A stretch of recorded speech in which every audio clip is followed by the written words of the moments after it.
Delta Sierra Juliet, I have seen a large aircraft, fly 5000. Delta Sierra Juliet, Melbourne. What type of aircraft is it? Delta Sierra Juliet, I cannot affirm to 4 bright, seems to be like landing lights, but this is Delta Sierra Juliet. The aircraft has just passed us over me, at least 1,000 feet above.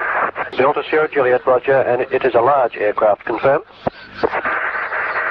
Unknown. Due to the speed it's travelling, is there any Air Force aircraft in the vicinity? Delta Sierra Juliet, no known aircraft in the vicinity. Melbourne, it's approaching out from due east towards me. It seems to me that he's playing some sort of game.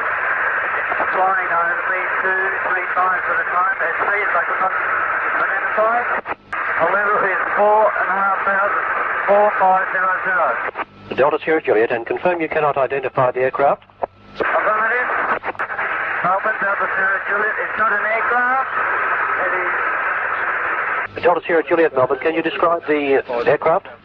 Delta Sierra Juliet, as it's flying past, it's a long shape. Cannot identify more today because it's such speed. It's for me right now, Melbourne. And how large would the object be? It seems like it's chasing me. What I'm doing right now is orbiting, and the thing is just orbiting on top of me also. It's got a green light and sort of metallic light. Sword shining in the airside. It's just vanished.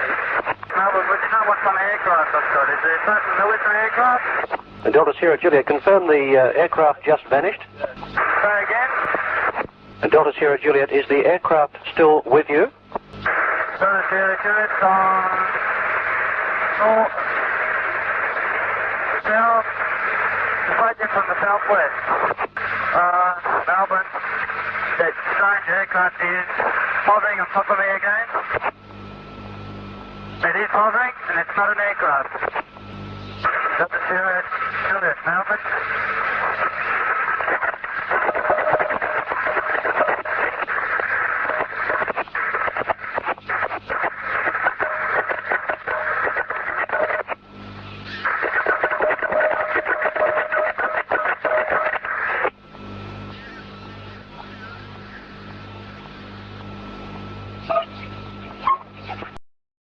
He's supposed to join us with friends when we went for some movie, family movie projection. And that night, he never turned up. He didn't ring up. Normally, it's always when he go for a trip, when he return at the airport, he normally would have called us, you know, I'll be home after an hour or so. But that night, it was quite strange, you know. We didn't know anything about it. We got home about 11 o'clock and he wasn't home. My wife then started to worry about it. And so, you know, I said, oh, this is too late to start inquiry. It was 8 o'clock, 8:30 in the morning.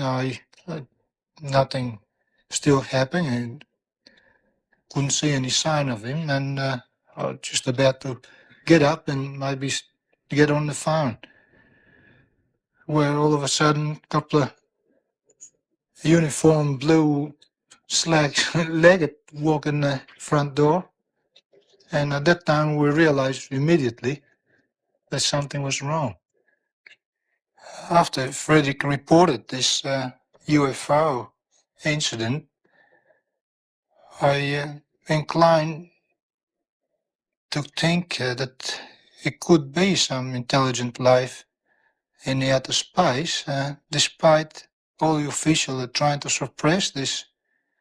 Or really makes me very confused, because knowing Frederick what he radiated and knowing my son wouldn't make himself so ridiculous in stating things like that. So I'm inclined to believe that really must be something in the space that the general population may not aware to be. And I realized after his disappearance, which I couldn't have the opportunity before, how many calls I get from various parts of the world they really encouraged me to believe that he could be still alive, maybe with another intelligence in space.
Mr. Jose Antonio Pagan Santos, who disappeared back in 1980.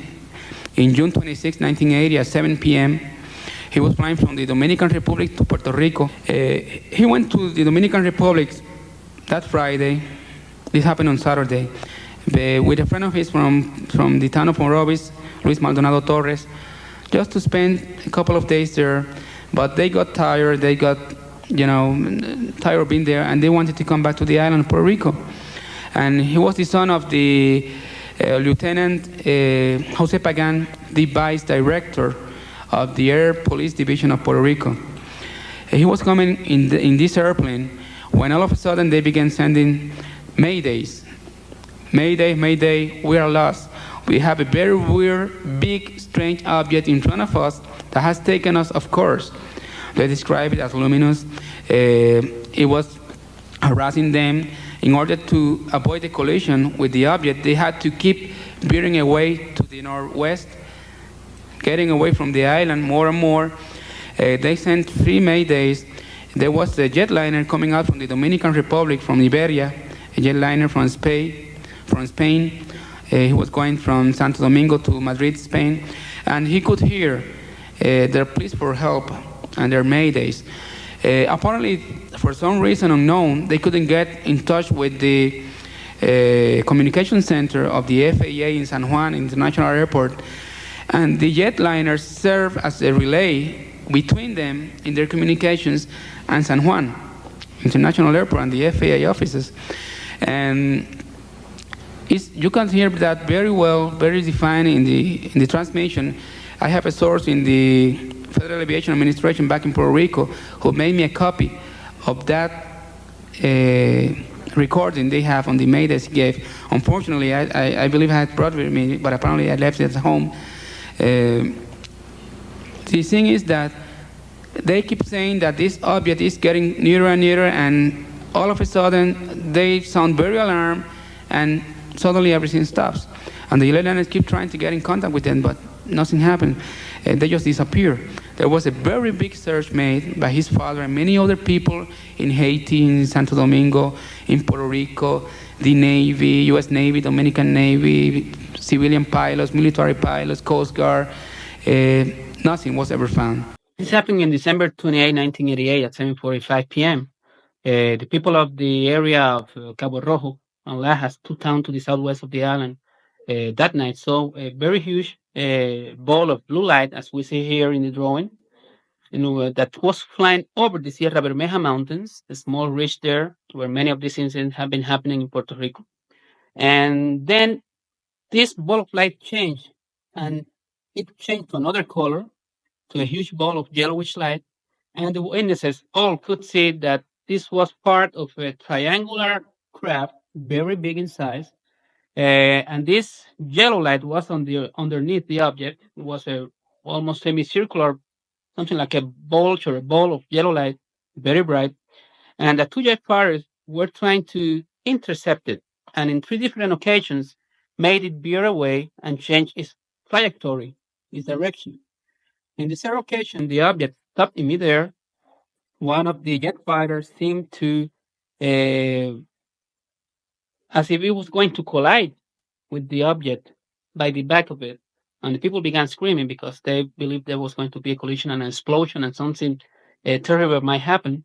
But what happened was that the jet fighter just disappeared, vanished in midair next to the UFO. The other jet fighter kept flying next to it by the right side of it, and then all of a sudden, it also disappeared. It vanished. The UFO then came back again, turned around, flew over an area known there as the Saman Lake. It's a small pond surrounded by many palm trees. And over these palm trees, I would say about an altitude of 100 feet from the palm trees, it divided itself, this huge triangular object, into 2 different objects. It split with a luminous explosion, a soundless explosion, a very bright light. And both parts of the craft, one flew very fast to the north and one flew very fast to the east and disappeared. There were other witnesses that say that there was a surge fighter that was checking on the situation from a distance. But when that pilot of that surge fighter saw what happened, apparently he tried to flee the area, and 3 small balls of red light came out from the UFO and began chasing it, and they disappeared to the north. They don't know what happened to this surge fighter. How many witnesses followed this event? Up to now, more than 100 witnesses. What are your conclusions? Well, this incident did occur. It's a very important one. When you have more than 100 witnesses that describe the same scene to you, they make the same drawings to you, what they saw. All the details fit with all the descriptions. And we have other information due to the investigation we made. For example, that this jet craft must have been from the Navy of the United States, because that day the Puerto Rico Air National Guard had no airplanes or any air practices in the area, And Roosevelt Road Naval Station in Ceiba, a principal base in the Caribbean from the U.S., did have some air practices that night and personnel in the area, even though they denied it. But the FAA, Federal Aviation Administration in San Juan, confirmed to us that there were practices from Roosevelt Road Naval Station there.